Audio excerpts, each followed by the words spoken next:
just to add a further qualification to something that I said in my previous recording on the integral subject. I just wanted to clarify, because I didn't want to leave it implied that a system, the way to manage things that are described in integral would be to kind of have some coercive structure. You wouldn't need any level of coercion. You would need some sort of power, let's just say, but the form that power would work, cultural power would be enough, and at least the culture of the West is open enough that would be sufficient. I do think that it is the strength of the West that there is this, because culture being what it is, a sort of reservoir, and you individuals themselves definitely have the power to manage things on a cultural level, and to change how those things are managed in culture.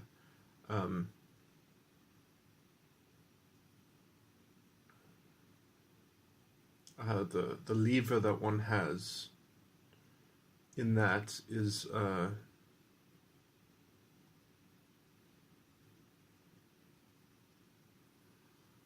I guess this is hard to describe, because it's not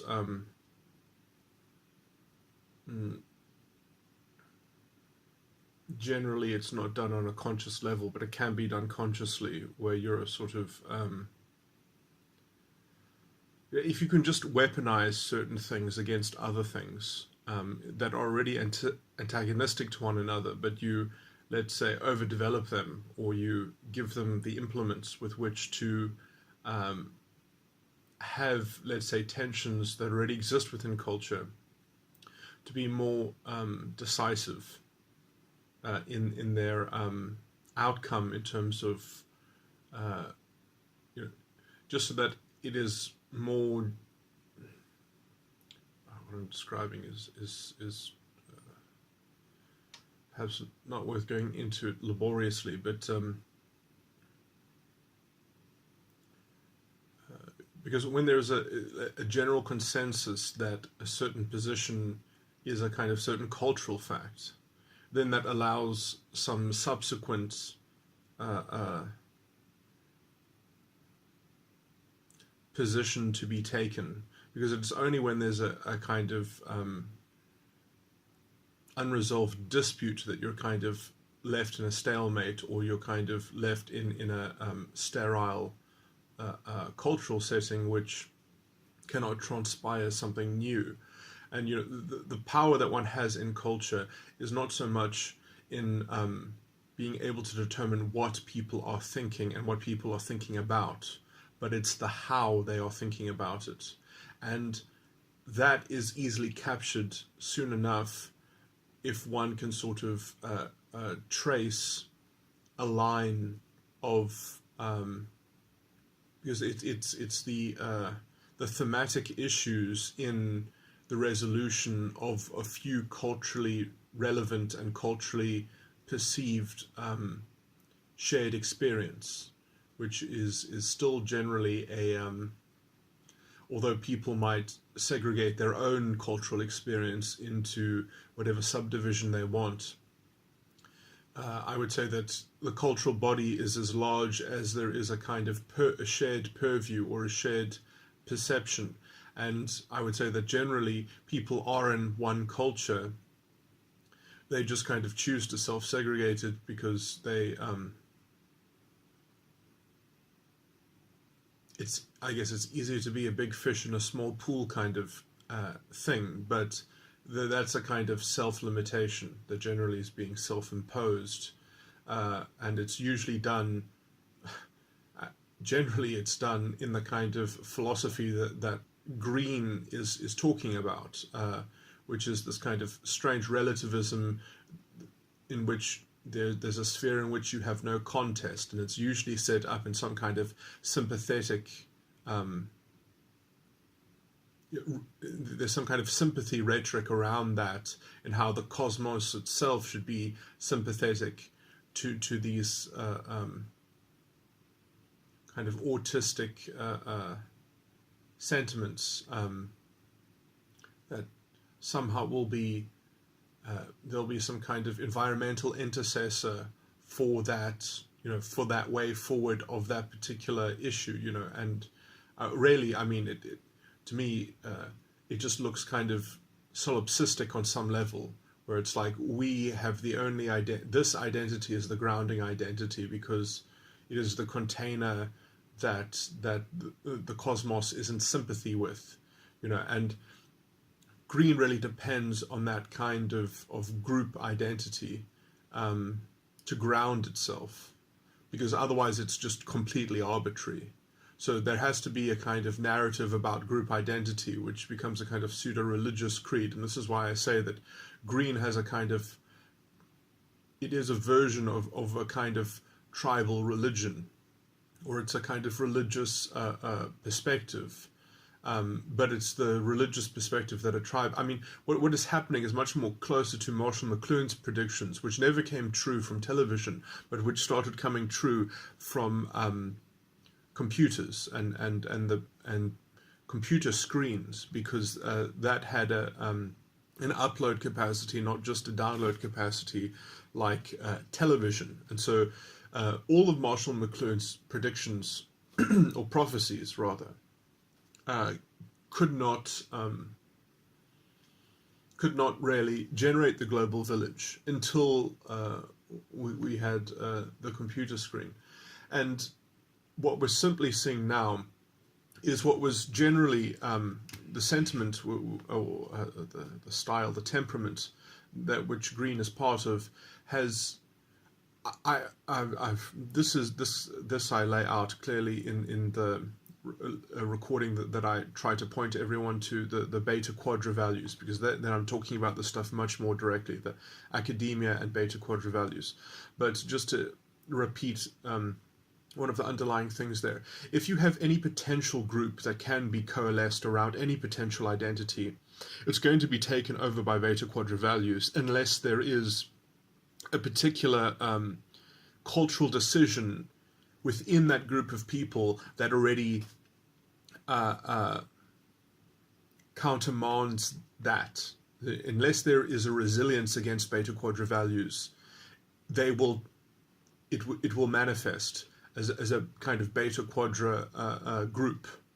There'll be some group there that is coalesced on you can call it green principles. Obviously, this is much.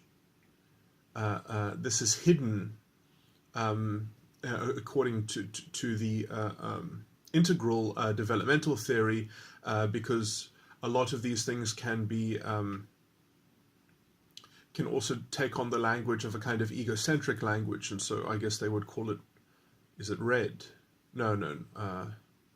But so the kind of the feminism, which is a kind of collective band, it's a collective band, as in a group. So it's because we can share. So it's kind of built on the idea that.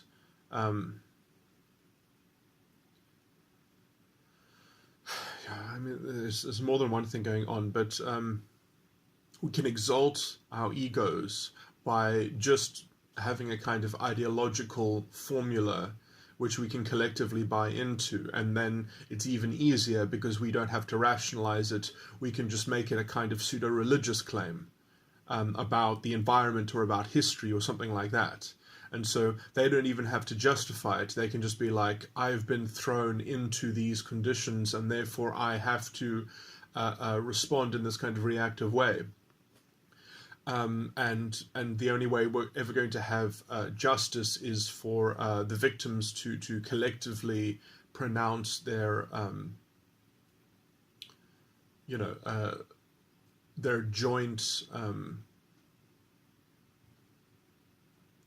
retributivistic solution together as a kind of monolith. And so the kind of, there is this protective formation in sort of forming this monolith, and that is what gives them the kind of the cultural baton with which to kind of extract a kind of the intervention that ideology dictates. And so this has always been in culture to some extent. And I would say there's a kind of biological undercurrent for it as well, which is that women are more biologically valuable than men. And so, and there are much more female ancestors that left children than male ancestors then left children. And so men had much more competition in order to just stay in circulation, or to use a crude metaphor, but men actually had to prove themselves. They actually had to sort of bring something to the table, whereas women kind of implicitly already brought something to the table just from being biologically viable and fertile, or whatever it may be. So that intrinsic value has given women, let's say, or has given a certain incentive for culture itself to make more allowances for women. And so there's a kind of there's been a space for female privilege, as it were, and there's been space for tolerating that kind of toxic exploitation. And it's funny is that when that when those structures are, let's say, being threatened within the modern economic developments and such, it kind of doubles down on its strategy and says, no, I'm the victim, not I am the exploiter. So it doesn't, it doesn't admit its privilege. It doesn't surrender it. It basically inverts the realization of the true underlying factors, and it just creates a pseudo religion that keeps everything as it were, but at the expense of intellect itself, because you have to surrender so much just to kind of perpetuate and sustain this mind-numbing kind of cultural parasitism, or whatever it may be. Now, this is such a sort of ancient demon, almost, and it's been wrestled with within, you might call it the unconscious or whatever. Women have been so dependent of it in a general sense. Obviously, not every individual woman. Some women see through this, and in fact they see the danger of it, because it's the more you depend on it, the more you destroy any potential for any kind of authentic connection. Because if you want to barter with that structure, if you want to barter through that structure, if you want to use that structure to filter your relationships, you're going to have relationships that are essentially delineated or framed by that ideology, and that ideology is going to be a severe limiting factor in, you can call it a stage of development, or you can call it just maturing of consciousness in general, but also the kind of the narrative itself leads to certain patterns which are eventually dehumanizing once you see through them, once you've experienced them enough, and so there's a kind of there's a death of the soul and of the spirit, perhaps through that kind of repetition, and that sort of that zero-sum game which is forced to sort of be played out in the projections that are involved in this kind of ideological schema, and essentially the problem is that you cannot deal with a woman who is pretending to be a victim, because if she's a victim, then she needs to be intervened on behalf. A culture needs to intervene on behalf of her, and so you're dealing with culture, the kind of the super ego mask of in culture, and this anticipation or expectation of behavior that sympathetically is in a kind of codependency with the victim role. And you've effectively got someone who shirks all the accountability for being human and just takes on this kind of token value.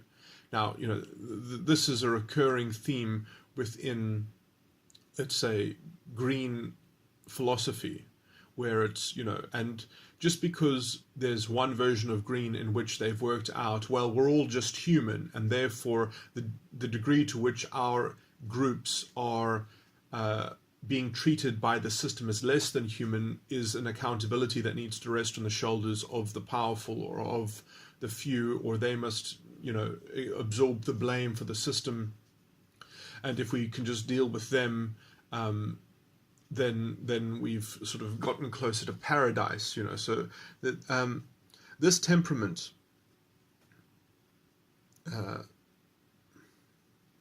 as I said, unless there is a ready counter argument to sort of, and it is complicated to kind of diagnose when these convoluted principles are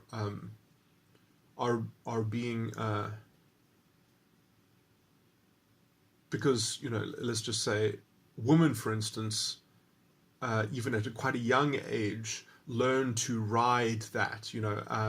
They learn to sort of ride that cultural gravy train.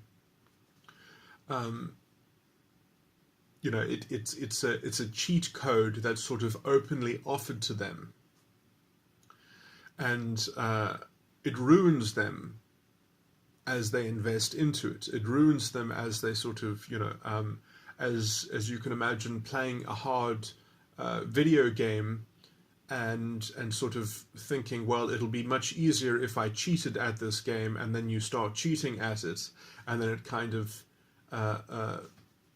there's no integrity left, and so the sense of accomplishment evaporates rather quickly. That's the kind of position that women are in their feminism. And then you can say that the social justice crowd, which is this supposedly they are for equality and humanity. It's really the same thing. I mean, they're the most, albeit convoluted, they are the most racist people you can imagine.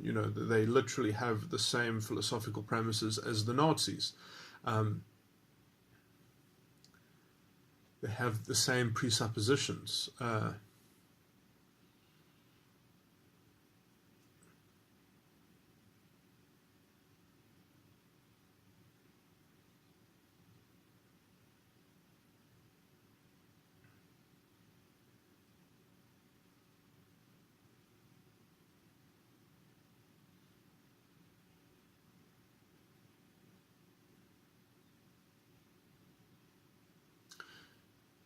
Yeah, I mean, on some level, it has to do with like that the integrity of history itself is something that can be kind of ideologically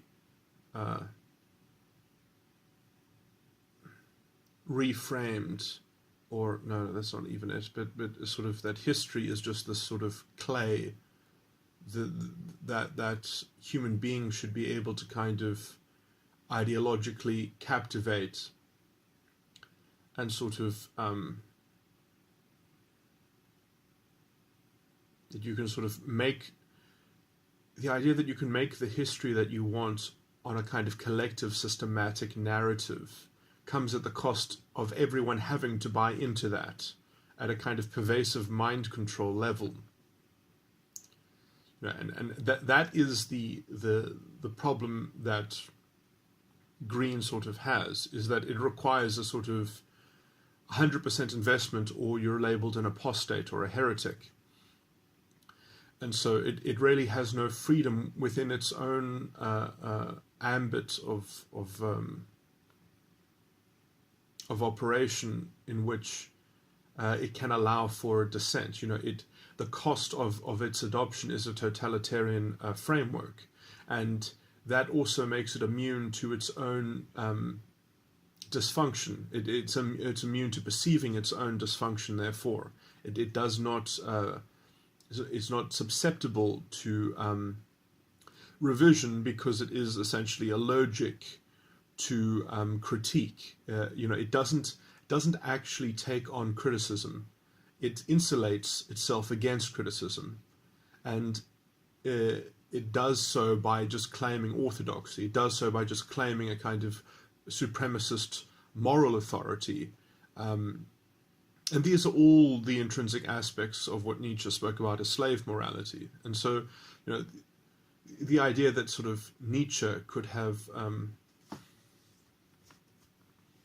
I guess, slave morality, he was talking about the church, the church in his time, I guess, but that there was a greater, that because, let's say, the societal slave morality had been displaced, now there was room for a kind of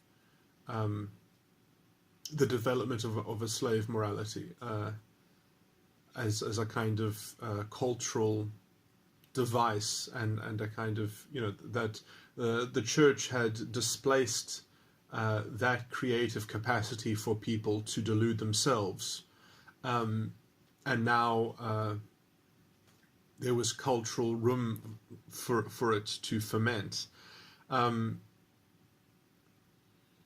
And now we've got a fully fledged one, which I would say is the sort of the obstacle we have to resolving the tension in the global village.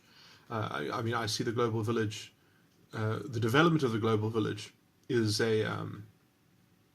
that is perhaps the developmental stage which green should represent, at least devoid of its disgusting, or perhaps integral. It would be just the global village. A peaceful global village would be something like Coral or something. But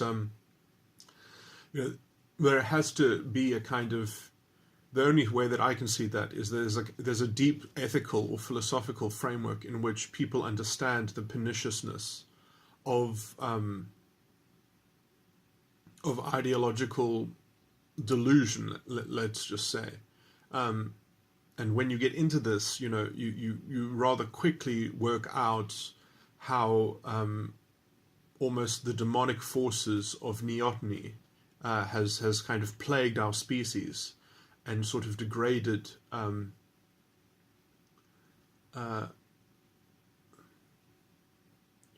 mature interpersonal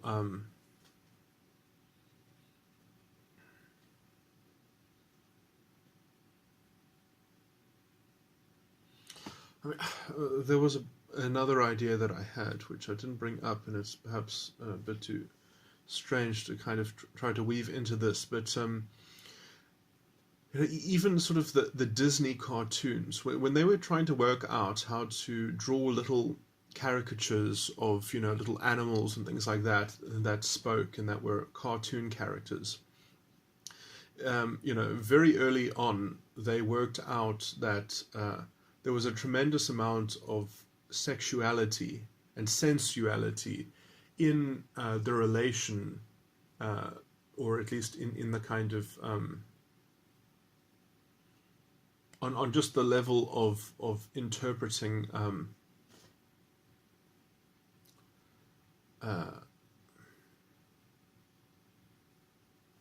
interpreting is not quite the right word, but on the level of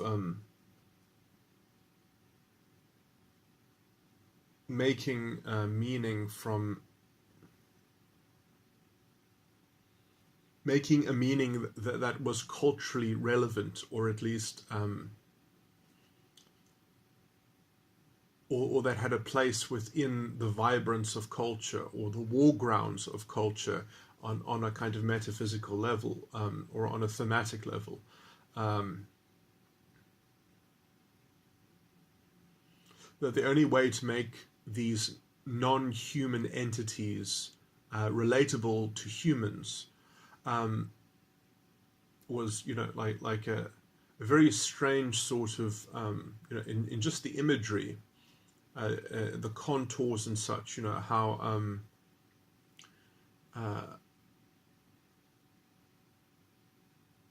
there's a lot of sort of hidden sexual forms in those illustrations, and it's not so much that that level of crude analysis is not meant to sort of shock people, because it's just a layer of metaphor, which it doesn't have to be. You don't actually have to sort of project genitalia onto illustrations for it to be psychologically relevant in a kind of archetypal way that doesn't have to. Just trying to think. You know, there's even in the heart, the symbol for a heart, you know, and whatever sexualization that you can put onto that is not. I mean, that would be the simple sort of the simplistic version of what I'm saying, is that. But the point is that without that component symbology, you don't get things being illustrated that are relevant enough to human energy as it's at least currently in the mix, or how it's currently in that kind of cultural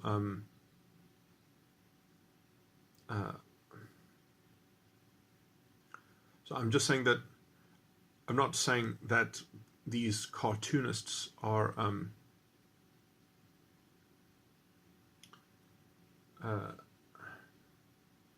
were perverts or something like that, but I'm saying that they actually had to find these relations. They had to correlate some things in order to start to make something that was actually compelling enough to watch, or relevant enough to watch, because this is the content that is in language and grammar, although incredibly unconscious, perhaps, or at least subconscious, that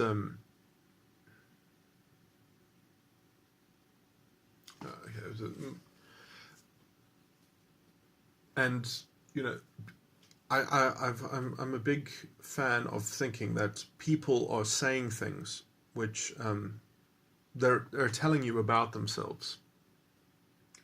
They're telling you exactly what they mean. Like, they might not be saying what they mean, but they are telling you what they mean. And you know, it really just takes listening to what they are telling you. And there's an honesty in that, and you know, they will show you a quality of their own repression, as it were, and they'll show you a quality of how they are confining their you know, they will show the signs of the decisions that they have made in terms of how they are constraining their own sense of psychological reality. They will show their arrested development. Oh, I use the word arrestment. That doesn't sound like a real word, arrestment, but and that arrested development is in the personality. It's in, let's say, the functional side of that would be the kind of the exhibited traits of temperament. If you trace those things,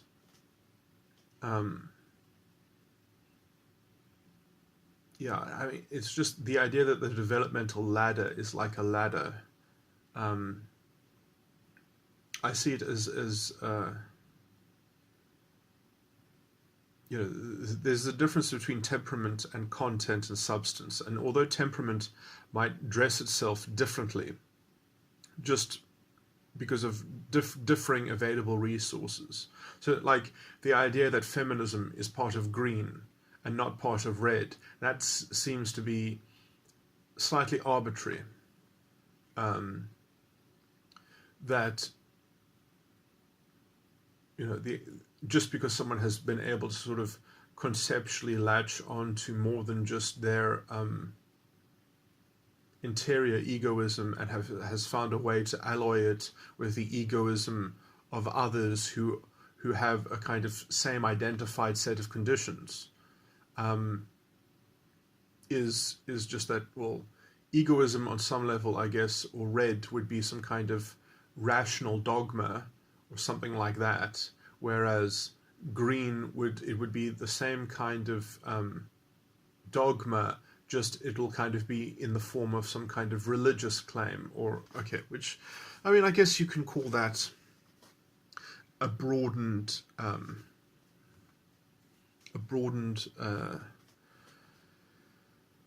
worldview on some metric. I mean, I would personally think of it as some kind of regression, actually, because it would be much harder to talk someone out of green than it would be to talk them out of red. Because if you're dealing with someone in red, I mean, obviously you can't predict the outcome of when you're dealing with anything. At some level, they actually have to choose to hear you out, and that is something that is a kind of non-linear. You cannot dictate that.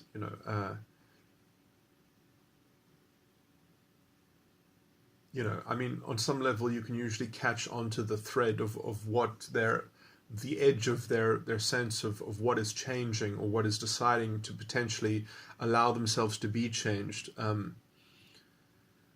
The awareness of their awareness, but if they're non-communicative on the level at which they don't have the honesty to tell you what they're thinking about, then there's potentially, they're not even there to be connected with. They're not even there to be communicated with. So, it's not a question of time.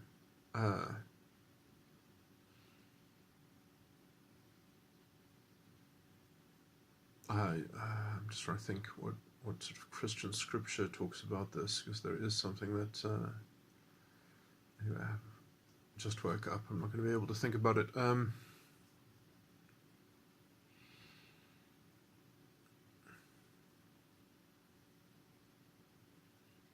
But yeah, essentially all you can do is knock on the door.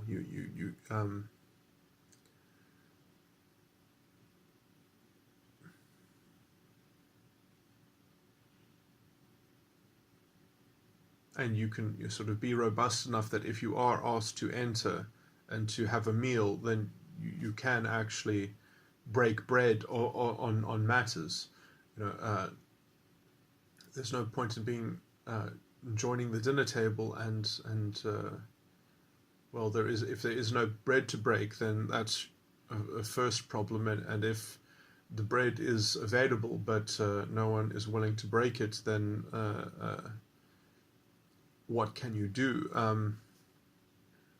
Nothing is going to happen. Nothing is going to change. There's no mixing. And the I was going to make another slightly tangential but relevant point. Anyway.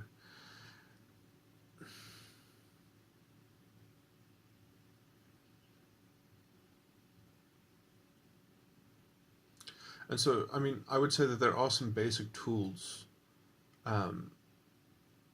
which are necessary.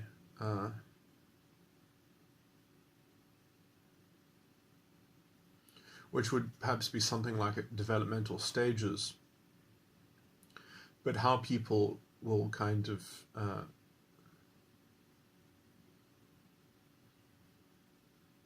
what's the word? How people will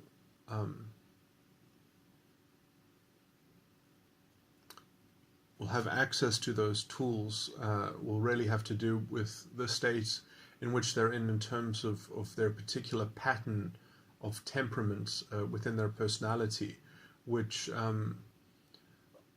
a lot of it might seem unfair that some people have a harsher hand than others in terms of the confinement within their temperament.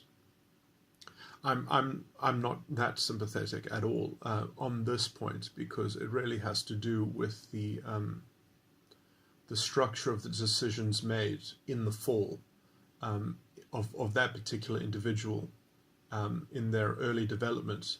The sorts of shortcuts that they made, the sorts of metaphysic that they decided essentially to occlude within their character,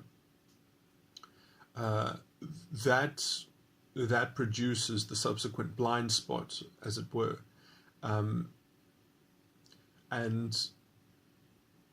the structure that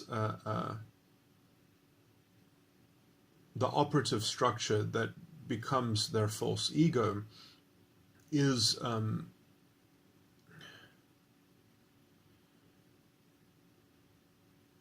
will continually have the kind of the mark of what it has discarded, and it will also have the kind of the problem of how does it perpetuate itself and sustain itself. And any false ego developed well enough will eventually kind of touch its own limitation and will kind of spiral, degrade, or because it has a problem of conservation naturally within it, but it usually requires quite a large amount of development before it reaches that problem. And there are, actually it might even be worse than that, because there are some types which kind of don't touch their own weakness, as it were,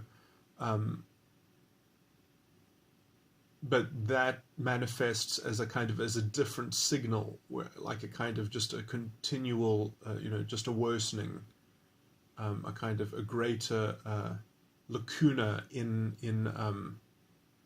issues, in some sort of metaphysic, or so there's a kind of a sinkhole which is kind of expanding, and you're having to put things into that sinkhole to kind of so it's kind of regressing towards like nothing or something like that. And so it's sort of quickening in a kind of inverse way, or it's slowing, perhaps, almost like the idea of traveling towards the center of a black hole. Anyway, so I mean, in a very technical sense, there are 4 species of false ego, and they all work structurally differently, and the contents of those so types that have the same technical symmetry in them doesn't mean that they have anything like the same functioning or content, just in a very technical way, because also anyway, I'm not going to go into this. It's but on some level it is good, because it means that as a kind of collective, as in you can set together a group of people that cover enough of the territory that you can reclaim the gifts of let's say the basic individual underlying the false ego, but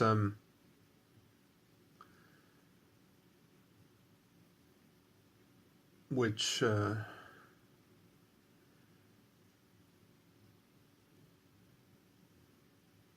I don't know if so that sort of process, which is the communion which is described in the Christian scriptures, I don't know if it would be better to call that involution, a kind of a method for involution. But anyway,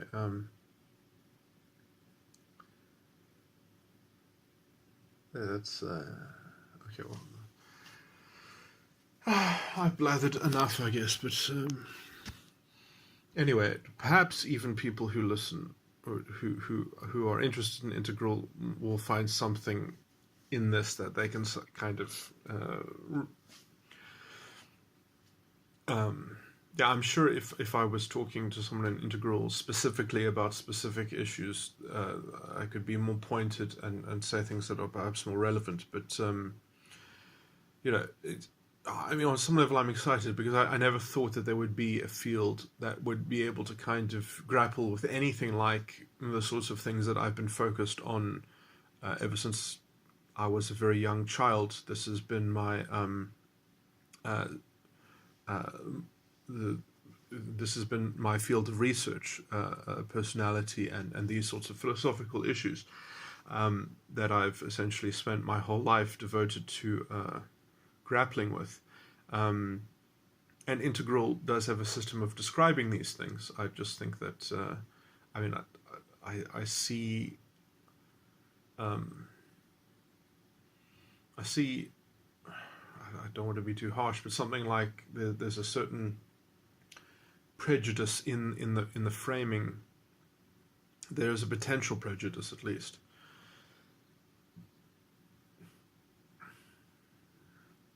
And prejudice on the topic of a kind of importance or weight, where weight lies.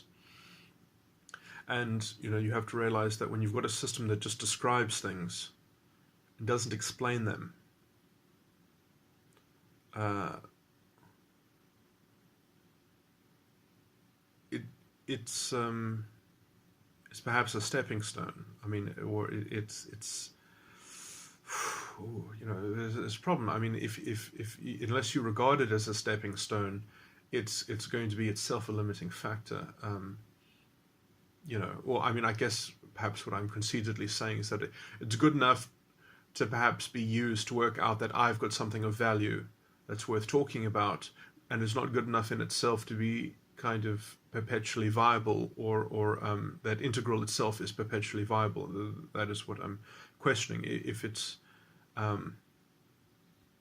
it has to lend itself to being radically adaptable to something, which I mean, I guess in some level it perhaps is, if it's capable of sort of redrawing itself around some kind of developmental interpretation, or something that does the work of a developmental interpretation. Or perhaps that would just be like the esoteric, it just needs a kind of a deeper esoteric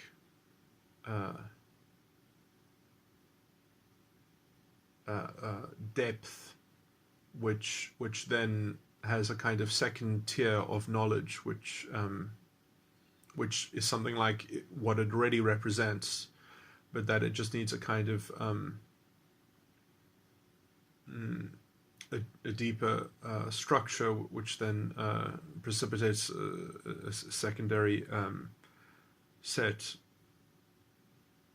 which means that you have to get deep theory of mind right,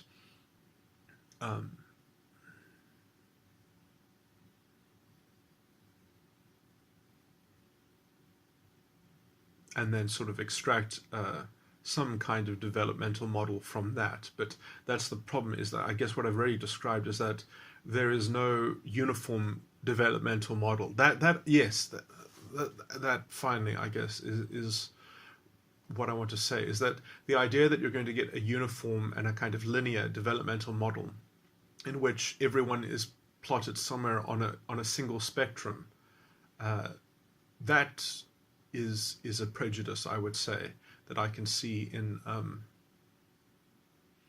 and that really has to do with a kind of obtuse reading of some kind of attitude that's projected at a theory of mind. That's a sort of the idea that we're all on the same track, something like that. So I mean, within my system, I guess you would either have a developmental model for every single type individually, would perhaps be the ideal. I mean, I often thought that if I can ever get around to it, if I can ever have to develop my theory well enough on the therapy side, which it is not, it would be ideal to have a book that is addressed to each individual type, which would amount to 48 books,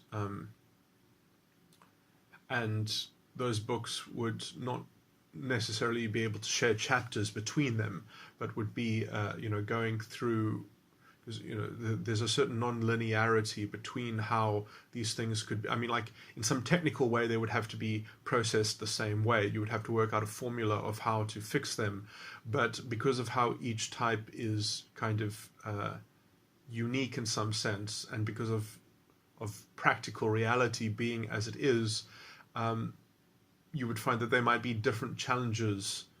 Some challenges are more abstract than others. Some challenges are more have more to do with how they correlate with cultural manifestations and things like that. And so you have this kind of non-linear investment in the false ego and how that investment manifests, or how that attachment manifests, and that would probably lead to different sets of prescriptions in terms of dealing with it or handling it. Anyway, okay, this has gone on for